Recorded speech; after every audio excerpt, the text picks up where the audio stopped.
네, 오늘의 교과는요. 8강 폭풍 치는 바다에서 하늘 구름으로라는 다니엘서 7장에 대한 내용을 같이 나가도록 하겠습니다.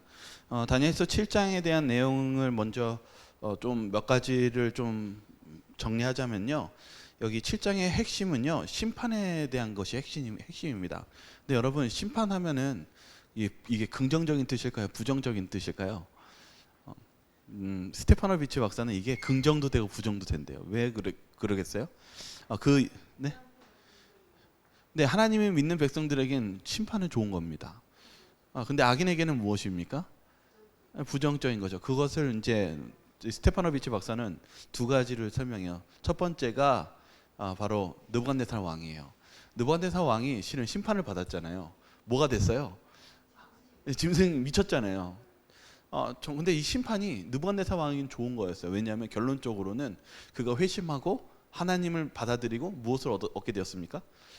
영생을 얻게 되었고, 심지어는 그가 회심한 가운데 있었을 때 성경은 뭐라고 했냐면 그 전보다 그 바벨론이 더 잘 됐다고 얘기하고 있어요. 창대하고요.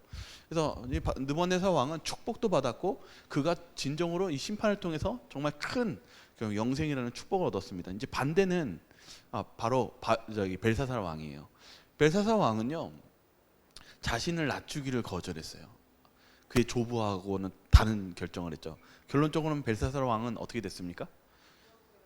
맞아, 심판을 받아서 결론적으로는 나라가 멸망에 당했고 그는 또한 구원을 얻지 못하게 되었습니다. 그래서 이 심판이 이 7장에서 긍정과 이 부정적인 의미 두 가지를 다 가지고 있다고 설명하고 있어요.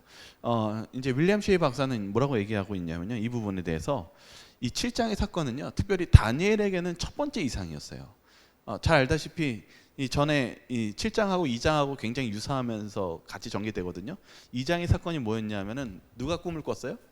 느부갓네살 왕이 꿈을 꿔서 신상에 대한 전 세상의 역사에 대해서 설명했다면은, 이제는 다니엘서에서 이 7장 사건은 이제 처음으로 다니엘이 하나님의 계시를 통해서 앞으로 있을 일에 대해서 선지자격으로 이 활동을 하는 것이 이 7장에 대한 사건입니다.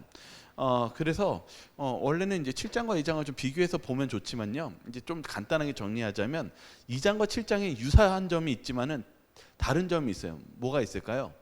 하나님께서는 똑같은 계시를 그냥 똑같이 만들어 놓으신 게 아니라 이 예언을 확장시킵니다. 중요한 것이 무엇인지를 더 확대하면서 볼 수 있게 해주십니다. 보게 해주십니다. 그래서 오늘 이 8과는 바로 이 7장에 어떻게 그 예언이 더 확장되어 있고 무엇을 중점으로 보고 있는지를 설명해 주는 것을 오늘 바라볼 것입니다. 우리 시작하기에 앞서서 기억절 말씀 읽고 시작하겠습니다. 같이 읽겠습니다. 나라와 시작. 나라와 권세와 온 천하 나라들의 위세가 지극히 높으신 이의 거룩한 백성에게 붙임 바 되리니 그의 나라는 영원한 나라이라. 모든 권세 있는 자들이 다 그를 섬기며 복종하리라. 네, 오늘 다니엘서 7장 27절에 바로 이 세상의 모든 그 나라 위에 다 멸망당하고 영원한 나라가 설 것을 마지막 이제 27절은 강조하고 있습니다. 여러분, 이제 7장에 대한 내용은 잘 아시죠? 이 바다 가운데 이 풍파 가운데 어떤 짐승이 출현해요? 네 짐승이 출현합니다. 이 네 짐승이 출현하는데 이 짐승들이 어떠한 일들이 있는지를 오늘 바라보도록 하겠습니다. 일요일 소지 네 짐승들입니다. 여기 보면 7장에 다니엘이 본 내용의 본질과 환상은 무엇인가? 먼저 교과는요, 네 짐승을 얘기하지만요, 그걸 보기 전에요, 이제 7장을 잘 보면요, 어떻게 시작하냐면 이렇게 시작합니다. 성경절은 이렇게 얘기해요. 내가 밤에 환상을 보았는데 하늘에 내 바람이 큰 바다로 몰려 불더니 큰 짐승 넷이 바다에서 나왔는데, 여기서부터 시작돼요. 그러니까 장면은요, 짐승이 출현하기 전에 뭐부터 출현해요? 내 바람과 바다가 출현해요. 다시 말하면은 이 내 바람은 계시록에 보면은 내 천사가 부는 바람을 저지하고 있잖아요. 근데 여기에서는 바람이 충돌하고 있어요. 이 바람은요, 전쟁과 여러 가지 재앙을 얘기하고 있는데 여기에서는 이제 충돌이 일어나죠. 이것들을 어떻게 우리가 바라봐야 되냐면은 이제 이 바다에서 내 짐승들이 출현하는데 스테파노비치 박사는 이렇게 얘기합니다. 하나님과 하나님의 질서를 대항하는 우주적 세력인 혼란과 무질서의 적대적 세력으로 물은 요동하는 온 세계를 대표한다. 그러니까 이 세계가 무엇하고 있어요? 요동하고 있어요. 흔들리고 있어요. 오늘 저희가 시작하기 전에 참 재앙이 너무 많아졌고 급변하는 것에 대해서 이야기를 나눴잖아요. 정말 이 세상이요, 가만히 있질 못하고 무엇하고 있어요? 요동하고 있어요. 근데 이 요동이 누구와 누구와의 싸움 속에서 요동하고 있는 거예요? 여기는 하나님과 그것을 대항하는 세력과의 이 싸움에 요동하고 있는 세상을 묘사하고 있다는 사실입니다. 그래서 이 세상은요, 평온하진 않을 거예요. 계속적인 혼란과 요동이 있는 이 불안정한 세상에 우리가 살고 있는 것입니다. 그러한 가운데 이 예언은 이제 짐승의 출현으로 시작합니다. 그런데 이 짐승을 좀 한번 정리해 볼 필요가 있어요. 교과 저자는 이렇게 얘기합니다. 이 짐승들이 특별히 어떤 짐승들이었냐면은 부정한 짐승이요. 부정한, 하나님께서 다 이렇게 정한 짐승과 부정한 짐승으로 나눠 주셨잖아요. 이 짐승들은 부정한 짐승이었어요. 그런데 특별히 이 부분에 대해서 이제 어떻게 이제 주석은 설명하고 있냐면요. 이 창조 때 하나님께서 몇째 날 짐승들을 창조했죠? 동물들을요? 6째 날 창조하셨을 때 그 마지막에 이제 아담과 하와를 만들고 하나님께서 아담에게 이 짐승들을 뭐라고 하셨어요? 다스리라고 했죠. 그랬는데 죄가 짓고 나서는 이 아담이 이 통치권을 빼앗겨 버렸어요. 그때서부터 이 짐승들이 무엇 되었냐면 통제가 되지 않는 그러한 존재가 되어버렸죠. 그런데 이 짐승들이 마치 이 묘사가 이거와 같다라는 것이죠. 이 짐승들이 어때요? 잘 보면은 부정한 짐승이면서 포악하고 무엇합니까? 짓밟고 굉장히 통제되지 않는 세력을 얘기합니다. 이런 짐승의 나라들이 어떠한 나라인지를 오늘 이제 간략하게 이제 넘어갈 거예요. 왜 그러냐면요, 여기에 중심은 이제 실은 네 번째 짐승에 가기 때문에 간략하게 보겠습니다. 첫 번째 짐승이 무엇이냐면은 첫째는 날개 달린 사자 짐승입니다. 잘 알다시피 어느 나라를 상징하는 합니까? 네, 금나라인 바벨론을 상징합니다. 실제로 여러분 여기 제가 사진에 남겨놓은 거 보시면요, 여기 벽에 사자 보이시죠? 사자가 날개 달린 사자가 있어요. 뭐냐면요, 이게 이시타르라는 성벽이 있어요. 이 바벨론 중앙에. 그래서 거기는 어떤 전쟁이 승리하고 어떤 행사가 있으면 그 가운데 문을 행진하면서 가는 그 문입니다. 근데 거기에 이 날개 달린 사자가 120개가 사자상이 장식되어 있습니다. 딱 봐도 이 날개 달린 사자는 어디를 상징하는지 알 수 있습니까? 바벨론입니다. 이 바벨론의 창조 서사시에도 뭐가 있냐면은 이런 싸움 속에서 승리해가지고 이 마르둑 신이 우리를 보호한다, 뭐 이런 전쟁에 대한 서사시가 있어요. 어떻게 보면 오늘 여기 주석에 얘기하는 이 성경에 있는 내용과 비슷한데 결론적으로는 마르둑 용의 신이 이겼다, 뭐 이런 식으로 이렇게 바꿔져 있지만은 매우 유사성을 우리가 또 알 수 있습니다. 근데 사자의 특징이 뭔가요? 사자의 특징은요, 일단 용맹하고요, 두려움이 없어요. 그래서 잘 보시면은 이 바벨론의 왕이, 느부갓네살 왕이 어땠습니까? 굉장히 용맹했고 정말 또 어땠냐면 두려움이 없는 존재였던 것처럼 바벨론이 그러한 나라였습니다. 실제적으로 바벨론은 대단한 나라였어요. 그런데 이제 여기 우리가 봐야 되는 그런 예들이 어디 있냐면은 예레미야서 50장 17절에 느부갓네살 왕에 대한 묘사도 사자로 묘사하고 있어요. 뭐라고 기록되어 있냐면 뼈들을 부수고 이스라엘을 삼키는 사자, 이렇게 묘사하고 있습니다. 그러니까 이 바벨론이 이 사자처럼 정말 무섭고 위험 있고 두려움 없는 그러한 나라라는 것을 알 수가 있어요. 근데 여기서 바라봐야 되는 초점은 이 사자가, 날개가 달린 사자가 어떻게 돼요? 갑자기요? 여기 4절에 뭐라고 했어요? 내가 보는 중에 그 날개가 뽑혔고 또 땅에서 들려서 사람처럼 두 발로 서게 함을 받았으며 또 사람의 마음을 받았더라. 이것에 대해서 해석했을 때 우리가 예전에는 어떤 해석을 하는 이제 학자도 있었냐면은 사람의 마음을 받아서 약해졌다라고 표현하는 해석도 있어요. 근데 이제 최근에 어떤 해석으로 어떤 해석을 지금 해석을 주석으로 하고 있냐면은 이제 스테파노비치는 이 부분에 대해서 이렇게 얘기합니다. 이게 보면은 날개가 뽑혔다고 얘기하면서 갑자기 어떻게 되냐면 이 짐승이 뭐처럼 돼요? 네 발로 걷다가 네 발로 다니다가 이 사람처럼 두 발로 걷기 시작해요. 심지어는 마음에 무엇도 받았어요? 네, 사람의 마음을 받았대요. 여기서 이 주석은 이렇게 이야기합니다. 뽑혔다라는 것은 권능과 그런 권력을 상실하는 패배를 일컫는다고 얘기하고 있어요. 그러니까 용맹하고 왕처럼 있다가 날개를 뽑히면서 뭘 상실해 버렸어요? 힘과 권능을 상실했다는 것을 이야기합니다. 그런데 잘 보셔야 되는 게 여기 보시면 사람처럼 두 발로 서게 뭘 받았대요. 이것은 누구로부터 이 권능과 이 힘을 누구한테 받을 수 있습니까? 우리가 다니엘서 2장을 통해서 다니엘이 설명해 줬잖아요. 이 나라의 역사는 실은 왕을 누가 선택해 주고 누구에게 주시는 거예요? 이 주권은 하나님께 있습니다라고 2장에서 다니엘이 설명해 줬잖아요. 그러니까 여기서 보면 이런 권능과 통치를 다시 받는 거는 누가 줄 수밖에 없습니까? 하나님이 허락하시지 않으면 주실 수 없는 거죠. 그러니까 이 내용을 잘 보니까 이 과정에서 이 사자가 어떤 사건이 있었던 거예요. 그래서 제가 설명해 드리는 것은 이 사자가 누구를 상징하는 것 같이 제가 설명해 드렸어요. 느부갓네살 왕이 이 사자처럼 용맹했지만 어떤 사건을 받아서 힘을 잃고 권능을 잃은 사건이 있었다는 것을 알 수 있게 되죠. 여기 특별히 여러분 교재를 보시면은 좀 더 도움이 될 거예요. 이 사자가 이제는 어떤 상태로 했냐면 이성적인 지성을 대고 사람처럼 되었다라고 얘기합니다. 이 사건이 어느 사건이냐면은 특별히 4장 33절에 이렇게 적혀 있습니다. 다니엘서 몸이 하늘 이슬에 졌고 머리털이 독수리 털과 같이 자랐고 손톱은 새 발톱과 같이 되었더라.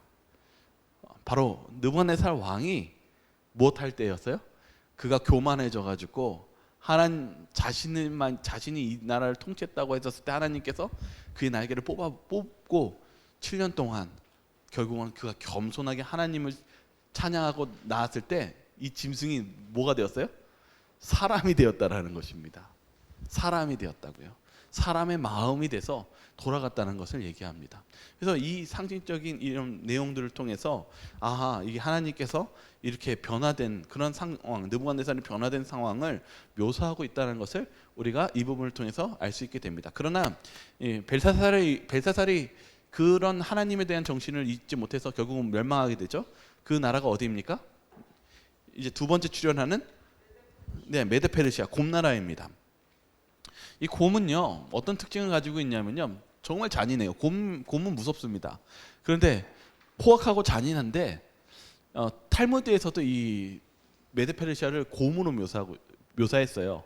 그런데 약간 뭐가 있냐면 열등한 게 있어요. 사자보다 약간 모자른 것도 있고요. 실제로 이 메데페르시아는 한 번 정한 법을 어떻게 할 수가 없었어요? 바꿀 수가 없는 그런 좀 아주 이상한 법을 가지고 있었고 실제적으로 메데페르시아는 문명이 없었어요. 문명이 발전하지 않아서 어떻게 했을까요? 막상 바벨론을 이겼지만은 바벨론에 있는 문명을 뺏어왔어요. 그래서 실은 그렇게 똑똑하지 않은 열등한 나라였다는 것을 이 짐승을 통해서 알 수 있게 됩니다. 그런데 이제 두 번째 바라봐야 되는 것은 이 메데페르시아가 입에 뭘 물었대요? 새 갈빗대요. 제가 이거 하나 생략할게요. 이 몸이 한쪽이 기울었다는 건 여러분들이 너무 많이 들었던 거잖아요. 힘의 불균형을 얘기합니다. 이제 그런 내용들을 좀 생략할게요.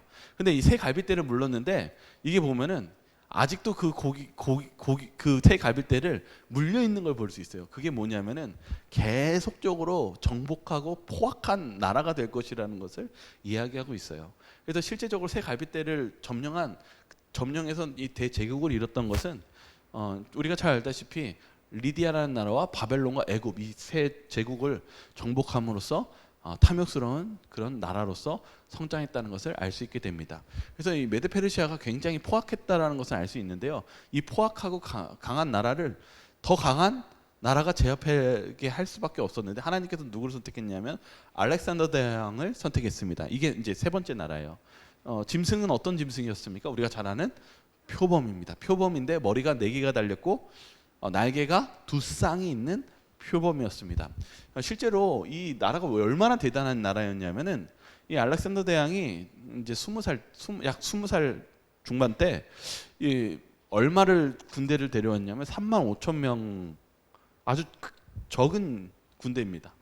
70달란트, 굉장히 적은 돈을 가지고 한 달분의 식량 가지고 전쟁을 시작했어요.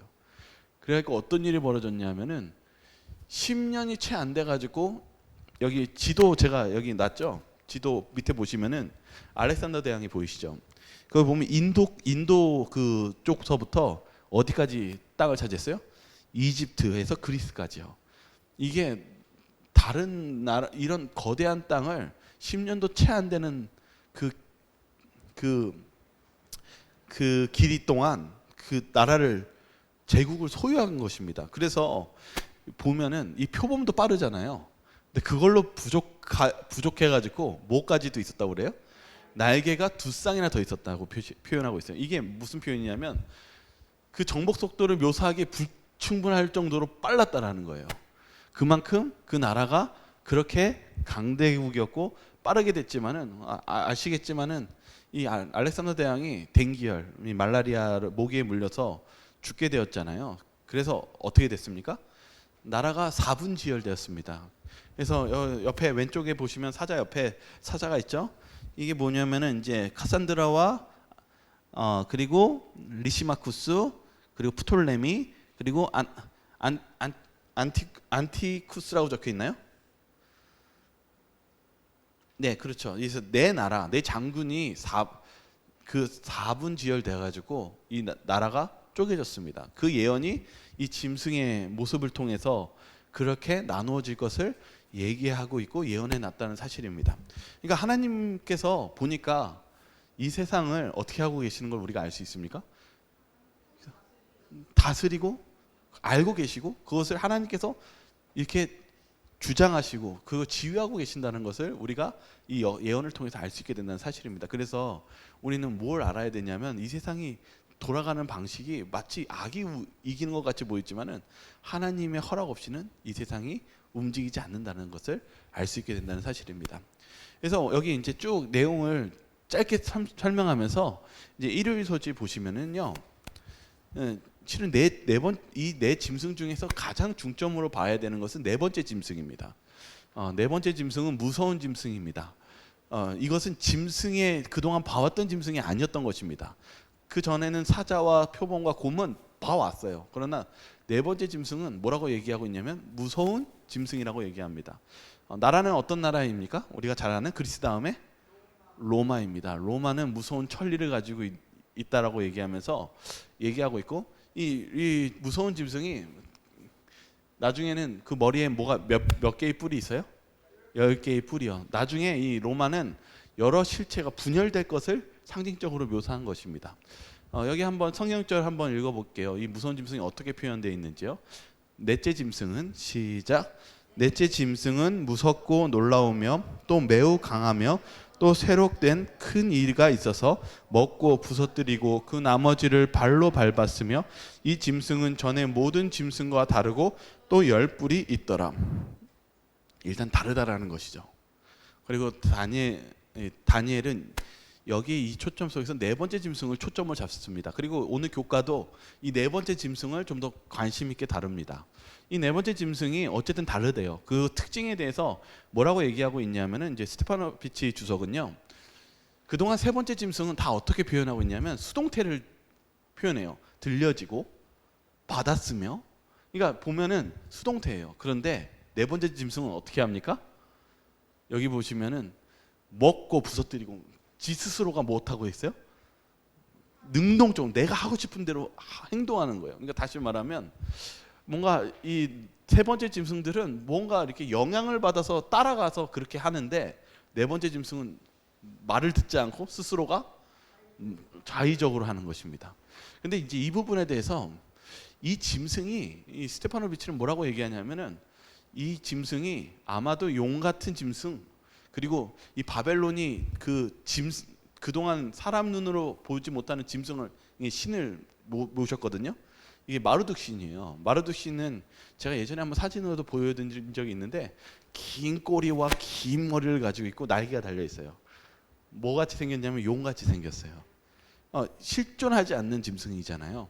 근데 아마도 이 무서운 짐승은 용 같은 짐승인 마르둑을 닮았을 것이라고 이야기하고 있습니다.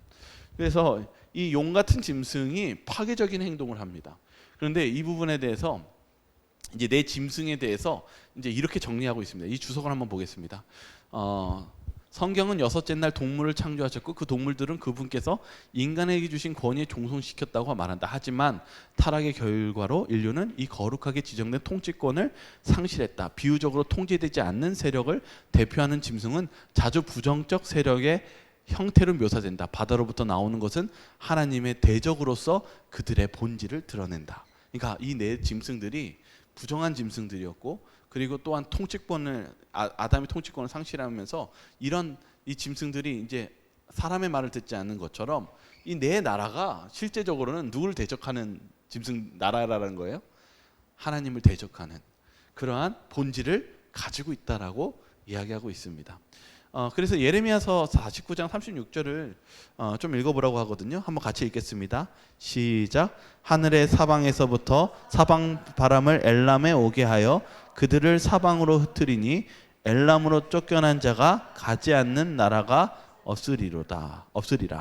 자, 이 예언서를 보면서 뭘 얘기하고 있냐면요, 이 짐승들은, 이 주석은 세상의 나라를 대표한다고 얘기합니다. 그리고 예레미야서는 하나님의 심판을 묘사한다고 얘기하고 있습니다. 이게 뭐냐면요, 이 짐승들이 아무리 이 사방 바람에 있어도 어디로부터 있어요? 네, 내 바람이 하늘에서 유래되었다는 거예요. 그러니까 다시 말하면 아무리 이 짐승들이 활동해도 누구의 손에 벗어나지 않는다라는 것을 얘기하고 있을까요? 예언, 하나님으로부터 벗어나지 않는다라는 거예요. 그러니까 우리가 항상 이 예언을 보면서, 우리 세상 역사를 보면서 항상 잊지 말아야 되는 것은 이 세상은 결국 하나님의 주권 안에 머물러 있다는 사실입니다. 그러므로 우리가 실은 이 세상 속에서 세상을 하지 말고 하나님을 의지해야 된다는 것을 이 예언은 설명하고 있고, 그리고 이야기하고 있고, 그것을 약속하고 있다는 사실입니다. 이제 우리 둘째 날 월요일 소지로 가면은 이 작은 뿔입니다.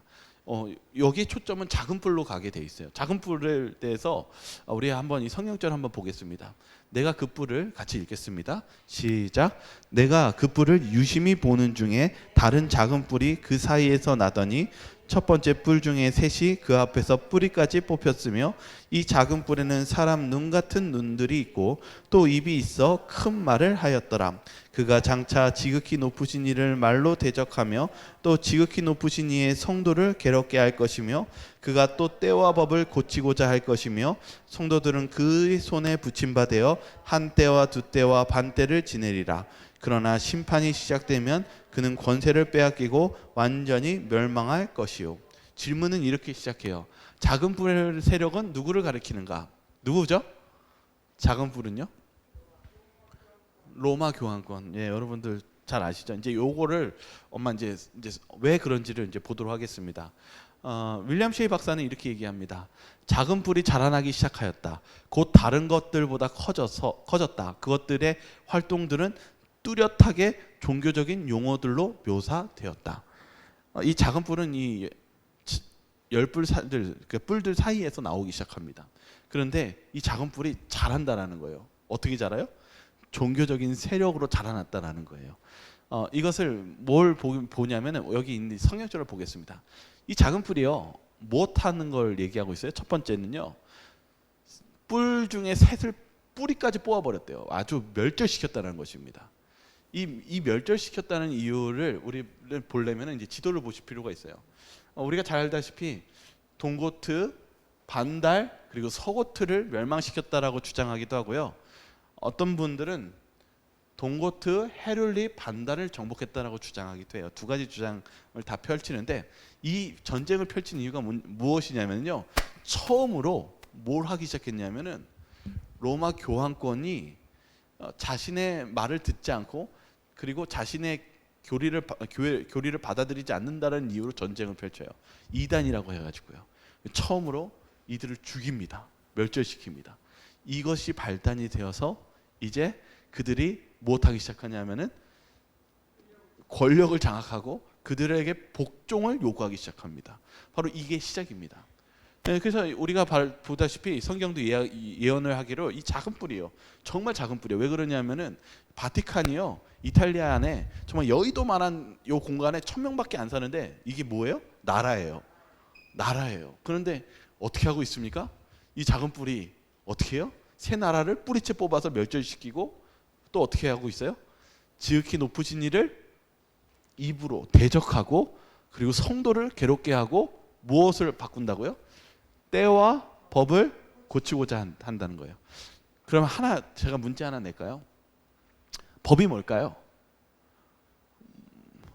십계명이요. 그러면 때는 뭘까요?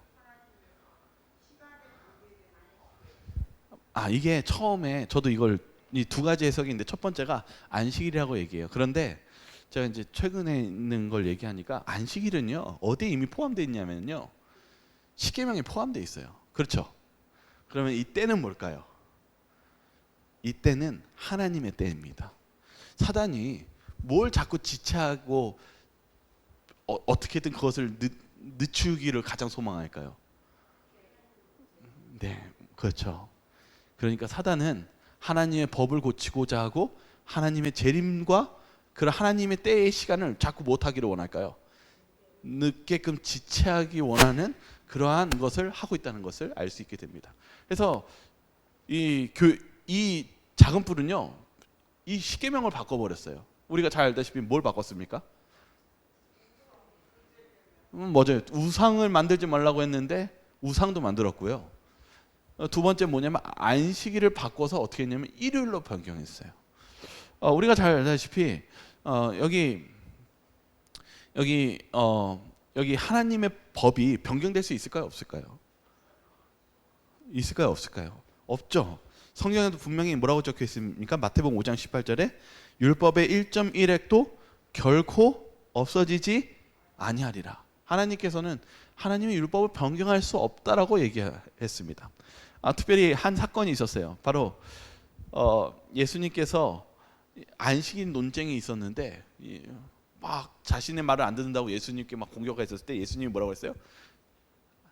인자는 안식일에 뭐라고요? 내가 안식일의 주인인데 네가 뭐라고 왜 이래라 저래라 하느냐, 이렇게 얘기하고 있어요. 실은 이 율법은 누구만 이것을 다루고 그것이 무엇이라고 정확하게 말할 수 있고 그것을 만들 수 있는 분은 누구만 권한이 있습니까?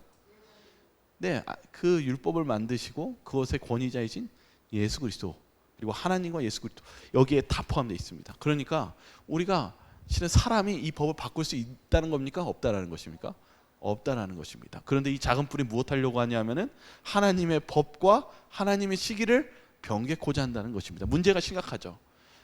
그래서 무엇까지냐면 성도들이 그의 손에 붙인 바 한 때와 두 때와 반 때를 지난다고 했습니다. 이것은 우리가 상징을 연일 법칙으로 해석한다는 민수기 14장 34절을 기거해서 하루를 1년으로 친다라고 했었을 때 이제 요거는 좀 나중에 뭐 보시면 되겠지만은 바로 538년부터 1260년인 1798년에 교황권이 피우스 6세의 교황권이 폐위가 됩니다. 이것은 죄송합니다.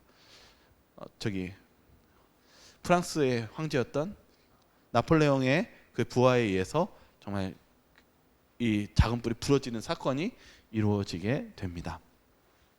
그래서 이 작은 뿔을 이제 이 교과는 유심히 보라고 설명하고 있어요. 그것에 대해서 뭐라고 설명하냐면은 데살로니가 후서 2장 1절과 12절을 좀 읽어보라고 얘기하고 있어요. 거기 특별히 3절과 4절을 좀 읽어볼까요? 같이 한번 읽어보겠습니다.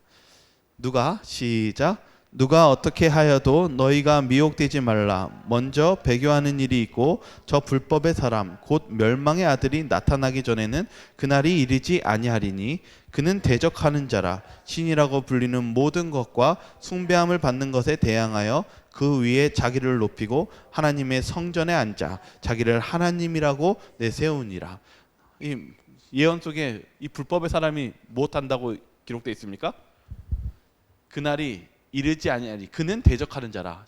신이라고 불리는 모든 것과 숭배함을 받는 것에 대항하여 그 위에 누구를 어떻게 한다고요? 자기를 높이고 하나님 성전에 앉아 자기를 무엇이라고 내세운다고요? 하나님이라고 내세운대요. 제가 여기 18세기에 로마 카톨릭 성자가 저술한 데베커 사전을 한번 읽어드릴게요. 여기 뭐라고 적혀있냐면 이렇게 적혀있어요. 교황의 권위는 매우 크고 높아서 그는 단순한 사람이 아니라 말하자면 하나님이며 하나님의 대리자이다. 교황은 하늘과 땅과 지하 세계의 왕으로 삼축 면류관을 쓴다. 교황은 말하자면 그에게 전능하신 하나님께서 지상의 나라뿐 아니라 하늘나라의 지휘권을 위임하신 그리스도에게 충성하는 자들의 유일한 지배자, 왕들의 우두머리, 충만한 능력을 가진 자이다. 여기 보니까 정말 이 성경에 있는 불법의 사람, 그 작은 뿔이 누구인 것을 알 수 있게 됩니까? 로마 교황권이라는 걸 알 수 있게 되죠. 여기 보면은 로마 교황이 이번에 취임하고 사람들이 다 그를 환영하고 우러러보는 그런 장면이 보입니다. 특별히 이 로마 카톨릭은 무엇을 이 작은 뿔이 하려고 하는 목적이 뭘까요? 작은 뿔이 하려는 목적이요. 작은 뿔은요, 표지판을 바꿉니다. 이 작은 뿔이요, 예수님께 가야 되는 표지판을 어떻게 하고 있어요? 우리 구원의 길을요. 잘 보면은요, 죄가 무엇인지 모르게 만들고요. 보면은 성도들을 핍박하고요. 심지어는 예수님께 가지 못하게 하고 이 하나님께 가는 사실들을 다 다른 표지판으로 바꿔서 돌려놓습니다. 무엇합니까? 실제로는 여기 밑에 보시면 사진 보시면 고해성사 있죠. 이 고해성사가 뭐 하는 기능이에요? 죄를 신부한테 내가 이런 죄 졌습니다 이렇게 얘기하면 이 신부가 뭐라고 얘기해요? 당신의 죄가 용서되었으면 무슨 권위로 그렇게 얘기합니까? 우리가 실은 이 예수님께서 이 땅에서 왜 제사 제도를 보여주시면서 왜 십자가에 달려 돌아가셨습니까? 누가 죄를 용서해 주십니까? 예수님께서 우리가 그 예수님의 그 피를 통해서 우리가 죄가 용서받는 것을 그 길을 얘기하고 있는데 이 작은 뿔이 무엇하고 있냐면 내가 뭐다? 내가 여기 보면 교황의 권위는 뭐래요? 말하자면 하나님이며 내가 하나님이며 내가 대리자이다 이렇게 얘기하고 있다는 사실입니다. 사단이 결국은 작은 뿔이 하는 것은 예수님께 가는 길을 못하는 것입니까? 막는 것입니다. 맞아요. 중보자는 분명히 한 분이라고 했고, 네, 분명히 나 외엔 길이 없다라고 예수님께서 말씀하셨는데 이 일을 하고 있다는 것입니다. 그것도 오랜 역사를 통해서요. 그럴 것을 예비해 놓으셨고 그런 일이 이루어졌습니다. 자, 이제 셋째 날 화요일 소지로 가겠습니다. 이제 오늘 바라봐야 되는 것은 이제 이것이 무엇인지를 얘기하는 것입니다. 화요일 소지는 심판이 시작되면입니다. 다니엘이요, 이 장면을 보고 정말 놀랐을까요? 충격을 받았어요. 왜냐하면은 하나님께 가는 구원의 길이 가로막혀 있을 때 얼마나 그것이 엄청난 충격이었겠습니까? 그렇게 낙담하고 아주 충격적인 장면을 봤을 때 하나님께서 그 다니엘을 안심시켜주고 그에게 그 위로와 그리고 하나님의 역사하심을 보여줍니다. 그게 다음 장면입니다. 9절에 있는 9절과 우리 좀 13절 읽도록 하겠습니다. 내가 보니 왕자의 고 여쪽부터 항상 계신 이가 좌정하셨는데 심판을 베푸는데 책들이 펴 놓였더라. 작은 뿔이 말하는 큰 목소리로 말미암아 주목하여 보는 사이에 짐승이 죽임을 당하고 불에 던져졌으며 내가 보니 인자 같은 이가 하늘 구름을 타고 와서 옛적부터 항상 계신 이에게 나아가 그의 나라는 멸망하지 아니할 것이니라. 하나님께서 뭘 보여주시냐면 어떤 옛적부터 항상 계신 이가 좌정하셨고 못하는 것을 봤어요? 심판을 베푸시는 장면을 봅니다. 그리고 그 심판이 베풀어지고 그리고 이 짐승이 어떻게 돼요? 죽임을 당하고 불에 던져지는 패배하는 그 강했던 짐승이 하나님의 심판 아래서 멸망당하는 것을 또 보게 됩니다. 그러면서 뭘 보게 돼요? 항상 계시게 나서 멸망하지 아니하는 그분의 나라를 보게 됩니다. 그러니까 하나님께서 다니엘에게 뭘 보여주셨어요? 하나님 나라를 보여주셨고 그리고 그 심판받을 것을 알려주셨습니다. 근데 이제 이 심판에 대해서 얘기해야 돼요. 이 심판에 대해서 이제 오늘 윌리엄 시 박사는 뭐라고 얘기했냐면 다니엘이 계속 보고 있을 때 시선이 하늘로 하늘 법정 장면을 보았다. 짐승의 형 집행이 이루어진 후에 하나님께서 영원한 나라를 세우시는 것을 보았다. 그러니까 위로를 받았죠. 하나님께서 분명히 심판하시고 그런 영원한 하늘나라가 분명히 존재할 것을 다시 한번 믿게 되었습니다. 하나님이 확증시켜 주었죠. 근데 이제 교과 저자는 뭐라고 얘기했냐면 이 심판에 좀 보라는 거예요. 이 심판은 뭐라고 얘기했냐면 이 심판에 관하여 주목해야 하는 사항은 작은 뿔이 활동하는 1260년 후에 그리고 하나님의 나라가 수립되기 전에 이 일이 일어난다는 것이다. 그러니까 이 심판이 순서가 있다는 거예요. 언제 이후에 있어요? 먼저?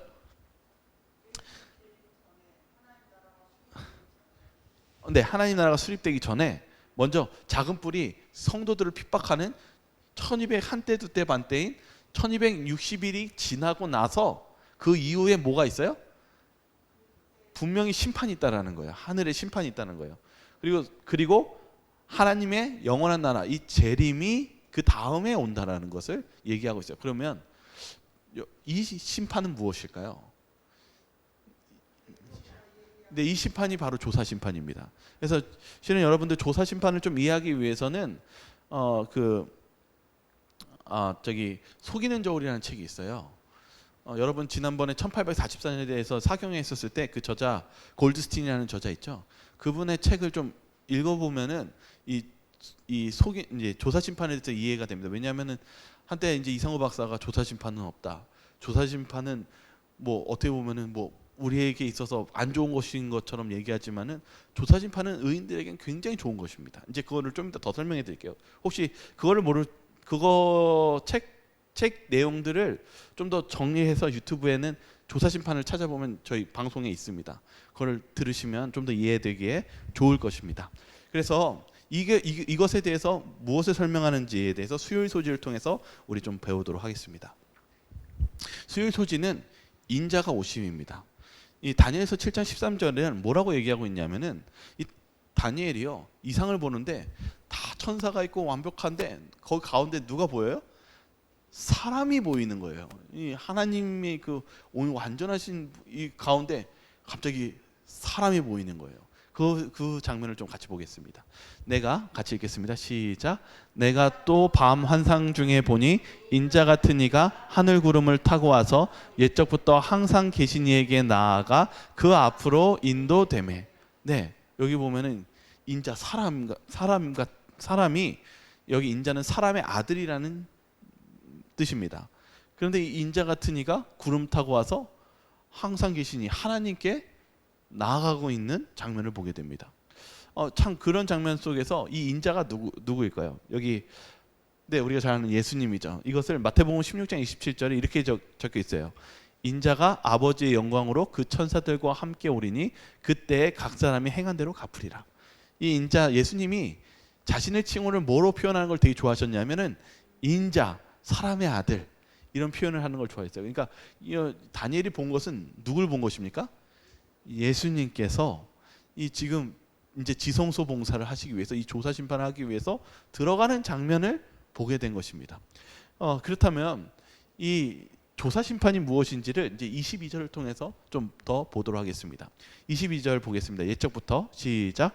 옛적부터 항상 계신 자가 와서 지극히 높으신 자의 성도를 위하여 신원하셨고 때가 이름에 성도가 나라를 얻었더라. 여기 첫 번째는 봐야 되는 것은 지극히 높으신 자의 성도예요. 이 성도가요.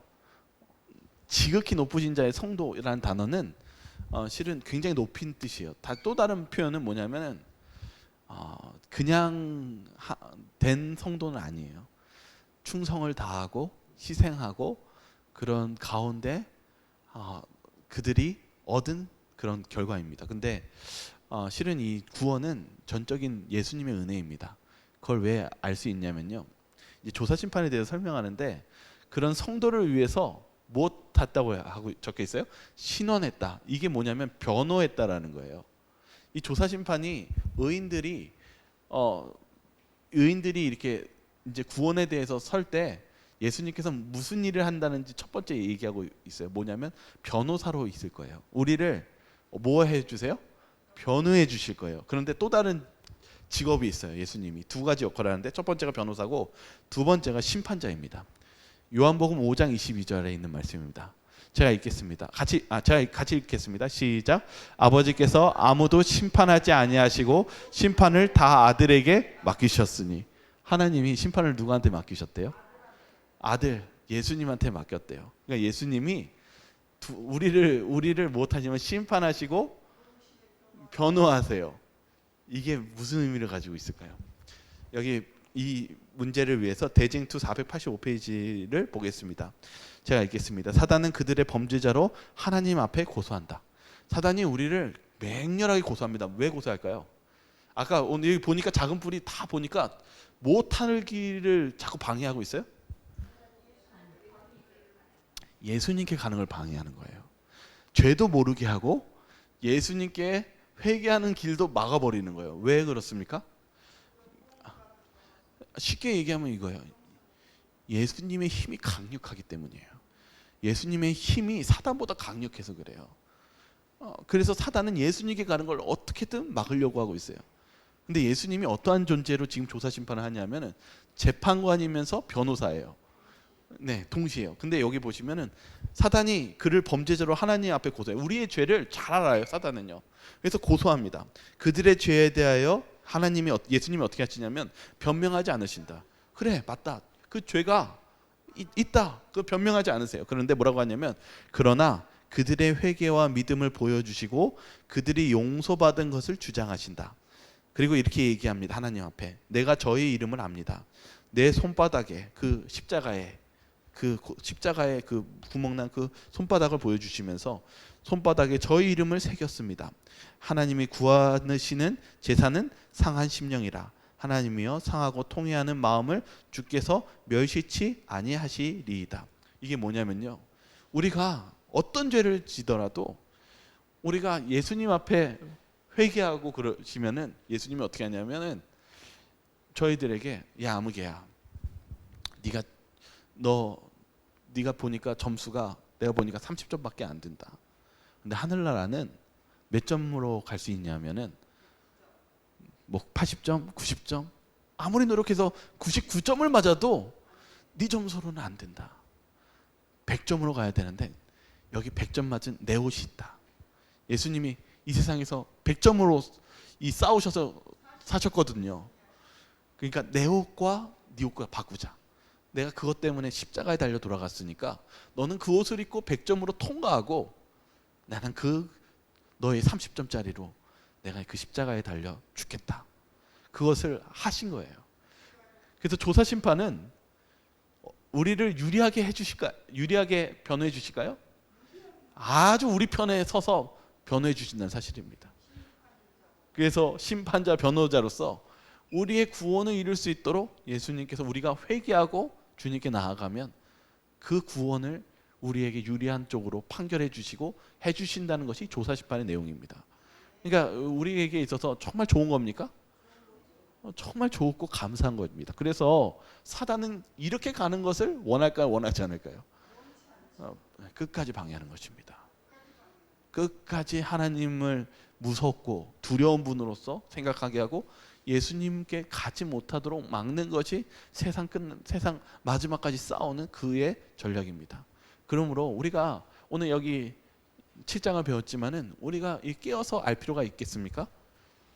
있습니다. 우리가 깨어서 우리가 이 사실들을 알고 그것을 우리가 깨어서 살아갈 필요가 있습니다. 마지막 목요일 소지 지극히 높으신 이의 성도들입니다. 여기 보면은 하나님의 백성들에게 어떤 일이 벌어지는가? 이 다니엘서 7장 18절 아까 얘기했죠. 지극히 높으신 이의 성도는 무슨 뜻을 가지고 있냐면 지상에 하나님의 충성된 자녀라는 거예요. 충성하다는 것은 어려움과 희생이 있다는 사실입니다. 그러나 그러함에도 우리가 충성하며 나아갈 수 있는 것은 바로 예수님께서 우리를 그 끝까지 사랑하시고 그리고 우리를 구원의 길로 예배해 주셨기 때문입니다. 그래서 오늘 뭐라고 얘기했냐면 여기 교과 저자는 얘기합니다. 그들은 변함없이 하나님 말씀에 충성하기 때문에 교황권에 지배하는 시대 동안 박해를 받는다. 정말 박해를 많이 받았어요. 이 역사 속에 보면은 초대교회 때 바울도 마찬가지로 박해를 했지만은 나중에 어떻게 했습니까? 기꺼이 그 황제에게 전도를 하고 어떻게 했습니까? 자기 목을 바쳤습니다. 그러함 속에서도 하나님께서는 그 복음의 씨앗을 퍼뜨렸고, 그리고 모든 이 시대 동안에 하나님을 충성되이 섬기는 백성들이 되었습니다. 여기 보시면 여기 사진이 이게 뭐냐면 카타콤이에요. 워낙 핍박을 많이 해가지고요. 로마나 이런 데 가면은요, 지하에 이런 길들이 있어요. 그러니까 이들이 정말 이 목숨을 걸고 신앙을 지키며 살고 하나님께 충성했다는 것입니다. 심지어는 중세 시대 때에는 하나님의 신앙을 지키기 위해서 알프스라는 직업을 다 버리고 알프스로 들어가서 왈데스인들이 그들이 신앙을 지키면서 그렇게 성경을 다른 사람들에게 전하며 그렇게 하나님을 충성했었을 때 하나님께서 무엇을 선물해 주실까요? 예수님께서는 자신의 의로운 옷을 저와 여러분들에게 입혀 주실 것입니다. 예. 여기 교과 묵상도 뭐라고 얘기하냐면 그러므로 두려워할 이유가 없다.